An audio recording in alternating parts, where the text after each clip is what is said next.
નમસ્કાર દર્શક મિત્રો, હું છું આશ્લેષા પટેલ અને આપ જોઈ રહ્યા છો અર્થ પડકાર ન્યૂઝ। અમરેલીના જાફરાબાદના દરિયામાં 11 ખલાસી લાપતા મામલો। મધદરિયે 3 બોટો ડૂબી જતા 11 ખલાસીઓ થયા હતા લાપતા। ગઈકાલે 30 નોટિકલ માઇલ દૂરથી કોસ્ટગાર્ડ ટીમને 2 ખલાસીઓના મૃતદેહ મળ્યા। પીપાવાવ પોર્ટ જેટી ખાતે કોસ્ટગાર્ડનું સજાગ જહાજ ખલાસીઓના મૃતદેહને લઈને પહોંચ્યું। પીપાવાવ પોર્ટ જેટી ખાતે સાંસદ ભરત સુતરિયા અને ધારાસભ્ય હીરા સોલંકી સહિતના વહીવટી અધિકારીઓ પહોંચ્યા હતા।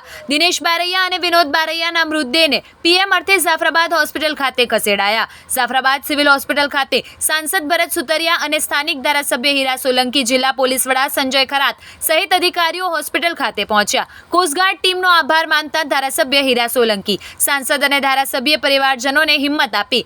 દરિયામાં હજુ 9 ખલાસીઓ લાપતા, જેની શોધખોળ શરૂ। માછીમારોમાં શોકનો માહોલ છવાયો। આવા જ અવનવા સમાચારો માટે જોતા રહો અર્થ પડકાર ન્યૂઝ। રિપોર્ટર ઇમરાન શેખ। જોતા રહો અર્થ પડકાર ન્યૂઝ અને અમારી ચેનલને લાઇક, શેર ને સબસ્ક્રાઇબ કરવાનું ભૂલશો નહીં। બોલો। હું કેએમ સિકોતરિયા, મદદનીશ મત્સ્યોદ્યોગ નિયામક જાફરાબાદ। આજની જે આપાતકાલીન પરિસ્થિતિ ઉદ્ભવી છે એમાં સક્રિય રીતે તમામ વહીવટીતંત્ર ભાગ લઈ અને બચાવની કામગીરીમાં જોડાયેલું છે। સ્થાનિક આગેવાનો, જે બોટ એસોસિએશનના પ્રમુખશ્રીઓ છે, સ્થાનિક રાજકીય આગેવાનો તેમજ વહીવટીતંત્ર તમામ આ કામગીરીમાં ઝુંબેશ સ્વરૂપે જોડાયેલું છે। અહીંયા પરિસ્થિતિની હાલની વાત કરીએ તો ટોટલ 1087 બોટો ટોકનલી અને ફિશિંગમાં ગઈ હતી। તે તમામ બોટો આપણી બંદર ખાતે પરત ફરેલી છે। તો ટોટલ 9 ઇન્સિડન્ટ્સ આ ઘટનાક્રમમાં બનેલા। એમાંથી કુલ 76 ફિશરમેનોમાંથી 65 ફિશરમેનોનો રેસ્ક્યુ કરવામાં આવેલ છે, જ્યારે 11 મિસિંગ છે। જે 11 મિસિંગ છે એમાંથી કોસ્ટગાર્ડને 2 મૃતદેહ મળેલા છે। જે 2 મૃતદેહને હાલ સિવિલ હોસ્પિટલ જાફરાબાદ ખાતે લાવી અને તેમનું આઈડેન્ટિફિકેશન અને પોસ્ટમોર્ટમ કરી અને એમના પરિવારજનોને સુપ્રત કરવાની કામગીરી હાથ ધરવામાં આવેલી છે। અને જે બાકીના છે 9 મિસિંગ છે તેમને શોધખોળની પ્રક્રિયા હાલ તંત્ર દ્વારા ઝુંબેશ સ્વરૂપે ચાલુ છે। કોસ્ટગાર્ડના 2 શિપ અને 4 હેલિકોપ્ટર અને ચોપર મારફત આ શોધખોળની પ્રક્રિયા હાથ ધરવામાં આવી રહેલ છે। 11માંથી 2 શબ હાથ આવ્યા છે। આપ શ્રી પણ પહોંચ્યા છો, શું કહેશો? સૌપ્રથમ તો હું કોસ્ટગાર્ડનો ખૂબ ખૂબ આભાર માનું છું કે જે રીતે એ લોકોએ મહેનત કરી અને અમારા જાફરાબાદ શહેરના લોકોના 2 ડેડ બોડી મળી છે, એની ઓળખી થઈ ગઈ છે।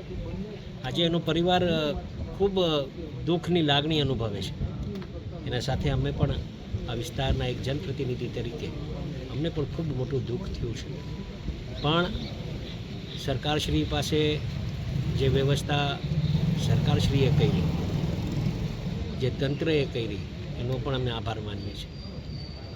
હેલિકોપ્ટરની સુવિધા મળી, શિપની સુવિધા મળી અને શિપને સફળતા પણ મળી।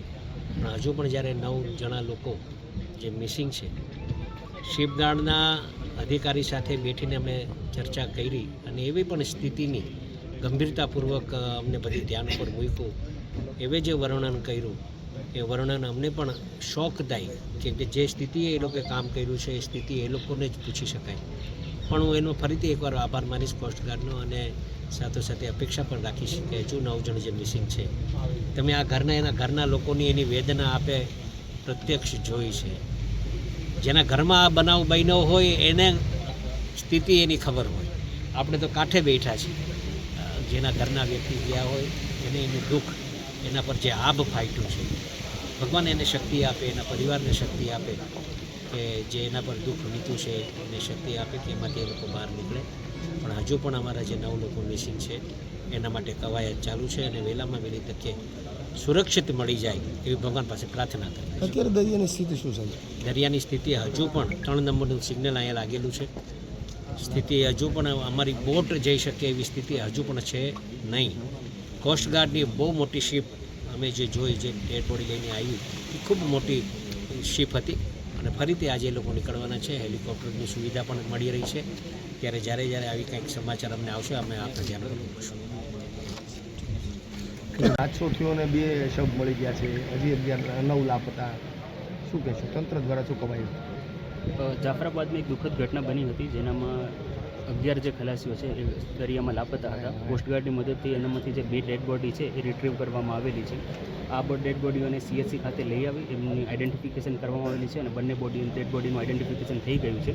ઇન્ક્વેસ્ટ અને પોસ્ટમોર્ટમની કાર્યવાહી બાદ જે રિલેટિવ્સ છે એમને આ ડેડ બોડીઓ સુપ્રત કરવામાં આવશે અને જે બીજા પણ છે એમની સર્ચ ચાલુ જ છે. જેવી રીતના એ મળતા આવશે એવી રીતના એમને પણ સુપ્રત કરવાની કાર્યવાહી ચાલુ જ છે.